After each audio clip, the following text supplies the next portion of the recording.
Hello, my dear learners. How are you? This is your Rehman sir. I am here before you to integrate my feeling and knowledge, whatever I have, with you all to discuss some important aspects of grammar. I am not displaying on board anything. I trust your ability of understanding by listening carefully, because adhering and listening carefully you can just improvise your power of imagination. अपने कल्पना शक्ति को प्रयोग करते हुए अपने आचार्य जी अपने शहर के बातों पर ध्यान दिया करो और चलो सीखते हैं हम लोग मोडाल का उपयोग, model verbs, how these are used in our different sentences to make the sentences more accurate. Now, समझ गए होंगे, we have decided to learn modal verbs. Now question is, प्रश्न यहाँ आता है, modal है क्या चीज? Modal verbs, modals, these are verbs only, helping verbs which are used to just change the mode of action of the main verb used in sentences. Modals वो verb है, वो helping verb है जो किसी भी वाक्य में जो मेन verb है उनके प्रायोगिक जो रूप है उनके स्वरूप बदल देता है, इसी का नाम मोडाल है. और इस मोडाल के रूप में हेल्पिंग वर्ब का कुछ ही वर्ब को जोड़ा गया, जैसा कि can, could, may, might, will, would, shall, should, need, needn't, must, mustn't, ought, ought not, ought not to, dare, daren't, is able to, was able to, has to, have to, used to. And in this way we are going to learn all these systematically by keeping the modals list in our mind one by one in a chronological manner. इसमें पहले आता है can का प्रयोग. आप लोगों को शायद याद होता होगा कि कैन को प्रयोग हम लोग अपने वर्तमान के क्षमता को दर्शाने के लिए करते हैं. Can is use to express the ability at present. Ability at present. अगर हम बोलते हैं कि I can speak in Bangla, means मैं बांग्ला बोल सकता हूँ, बोल नहीं रहा हूँ, मीन्स बोल सकता हूँ. ये कैन जो है अपनी स्पीकिंग एबिलिटी को दर्शाता है कि मैं बांग्ला बोल सकता हूँ. ये कैन का एक प्रयोग है. कैन का दूसरा प्रयोग है कि can is use to express possibility. Can जो है संभावना को दर्शाता है. जैसे कि एग्जांपल है, I can go to my friend's house tomorrow. मैं कल अपने दोस्त के घर जा सकता हूँ, संभावना है. देन कैन जो है ये पॉसिबिलिटी को दर्शाता है. Can is use to express informal request. Informal जहाँ पे फॉर्मेलिटी मेंटेन करना आवश्यकता नहीं है, वो दोस्तों के बीच और अपने साथी संगत के बीच होता है, सम्मानित आदमी लिए नहीं. अगर बोलेंगे अपने दोस्त को can I use your pen, can I take your umbrella, तो these are the informal sentences, there is no formality. Then can is used to express informal request among friends and associates. This is the third use of can. Can is also used to seek permission. Can जो है किसी के अनुमति मांगने के लिए किया जाता है. जैसे कि अपने पापा से ही अनुमति मांग रहे हैं बाहर जाने के लिए, तो मैं कैन के उपयोग करूँगा. जैसे कि can I go out and play now, तो ये कैन पापा को किया जा सकता है. वहाँ पे फॉर्मेलिटीज़ का आवश्यकता नहीं है क्योंकि पापा अपने हैं, दिल के करीब है, तो वो कैन का प्रयोग हम लोग कर लेंगे. ठीक है ना. देन इसी तरह कैन को इस्तेमाल का जो सेंटेंस हमने बताया, इसको लिखो, अपने कॉपी पर लिखो कहाँ पे कैन प्रयोग हुआ, कैसे हुआ, इसका मीनिंग किस प्रकार हुआ. तो कैन एक बार संक्षेप करते हैं. Can is use to express ability at present, number 1. Express possibility, number 2. To express informal request, number 3, and can give permission, can give permission as well. So these are the uses of can. Next है could. could is used to express ability in the past, जो बीते हुए काल का क्षमता को दर्शाता है। जैसे कि बोलेंगे my grandfather could run a race in his youth, अपने दादाजी अपने यौवन में रेस करते थे, ये यौवन में था, अभी नहीं करते हैं, तो ये पास्ट एबिलिटी को दर्शाता है। देन कुड का दूसरा प्रयोग है could is use to express polite request, किसी को नम्र ढंग से विनम्र ढंग से रिक्वेस्ट करने के लिए हम लोग कुड का प्रयोग करते हैं। जैसे कि अपने शिक्षक का भी बोलेंगे could you repeat the question please, could you repeat the question please sir. Then you see could के बाद हम लोग प्लीज का प्रयोग करेंगे तो ये विनम्र होगा, sir could you repeat the question please. तो ये अपने आचार्य जी के, अपने गुरु को, अपने किसी सम्मानित व्यक्ति को कुड प्रयोग करते हैं पोलाइट रिक्वेस्ट के लिए। नेक्स्ट तीसरा प्रयोग है कुड के साथ अगर हैव जोड़ा हुआ है, कुड प्लस हैव, तो ये could have is use to express wilful negligence, जब कोई आदमी जानबूझ करके अपने कोई काम नहीं करना चाहता है या टाल देता है तो उसमें कुड हैव यूज करते हैं, कुड हैव।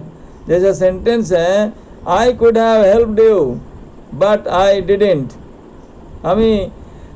मैं तुम्हें मदद कर सकता था लेकिन नहीं किया, ये कोई बोल सकता है। या he could have help me but he didn't do it, वो मुझे मदद कर सकता था लेकिन वो আমাকে मदद करे नहीं, मीन्स बांग्ला। देन वो मुझे मदद कर सकता था लेकिन वो मुझे मदद नहीं किया। तो इसी तरह कुड का साथ, कुड के साथ हैव अगर प्रयोग होगा तो वो विलफुल नेग्लिजेंस होगा, जानबूझ करके अनदेखी करने वाले के लिए सेंटेंस होगा। फिर could is use to express improbability, improbability जहाँ पे संभावना कम रहता है। जैसे कि अगर बोलेंगे सेंटेंस में कि if he invited me I could attend his birthday party, वो अगर मुझे इन्वाइट किया होता तो मैं बर्थडे पार्टी में जाता, लेकिन किया ही नहीं तो कोई संभावना ही नहीं है। तो इस तरह सिचुएशन में कुड का प्रयोग है टू एक्सप्रेसिबिलिटी, इम्प्रोबेबिलिटी। तो हम लोग फिर एक बार संक्षेप करते हैं कुड का कि could is use to express first ability number 1, to express polite request number 2, to express wilful negligence have के साथ 3rd, एंड चौथा है टू एक्सप्रेस इम्प्रोबेबल कंडीशनल्स। ये 4 प्रकार कुड का प्रयोग है, ठीक है ना। आगे फिर मे का प्रयोग है, may is use to express possibility. जैसे कि बोलेंगे कि इट मे रेन टुनाइट, आज बारिश हो सकती है, तो ये मे का प्रयोग हुआ। मे का दूसरा प्रयोग है may is use to express formal request, जहाँ पे फॉर्मेलिटी ज़रूरत है उस फॉर्मेलिटी को दिखाने के लिए मे के प्रयोग है। जैसे हम अपने शिक्षक को बोलेंगे may I come in sir, come in not coming, may I come in sir, तो दिस इज फॉर्मेलिटी। तो when you are making any formality then may is used. May का तीसरा प्रयोग है may is use to express blessings, wish etcetera. For example, जैसे example बोलेंगे may you have all joys in life, उसको मैंने blessing किया। And may you have a safe journey, उसको विश किया। तो मे का प्रयोग इस तरह अपने विश और ब्लेसिंग के लिए करते हैं। मे का चौथा प्रयोग है कि प्रोबेबिलिटी दर्शाता है। प्रोबेबिलिटी माने संभावना जिसमें है, सेंटेंस में कंडीशनल सेंटेंस बोलते हैं। जैसे बोलेंगे if she requests me, if she requests me I shall help her, I may help her. यहाँ पे देखोगे कि शैल और में एक ही प्रयोग होगा, मीन्स इसमें ये प्रोबेबिलिटी देखा है कि वो मुझे रिक्वेस्ट करेंगी तो मैं उनको मदद करूँगा। If she requests me, if she requests me I may help her, वो अगर मुझे रिक्वेस्ट करती है तो मैं उसकी मदद करूँगा। तो ये मे का प्रोबेबिलिटी को दर्शाने के लिए इस्तेमाल होता है। और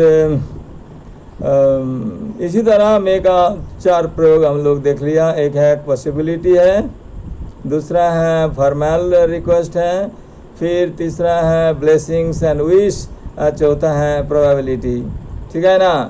फिर माइट समय को वीडियो को देखते हुए, समय को ध्यान में रखते हुए मैं ज़रूर जल्दी आप लोगों के साथ कम्युनिकेट करने की कोशिश कर रहा हूँ। आप लोग थोड़ा पॉज करके उस सेंटेंस को सुनिएगा, फिर उसको लिखिएगा और आपके कॉपी में उसको नोट डाउन करिएगा, तो निश्चित रूप से आपको याद रह जाएगा। ये तो मेरा विश्वास है। कक्षा में जब ऐसा बताते थे, बच्चे लोग लिख लेता था और उसी में वो समझ जाते थे और बहुत बच्चे अच्छे से समझ जाते थे और वे लोगों का ज्ञान परिपक्व हो जाता था।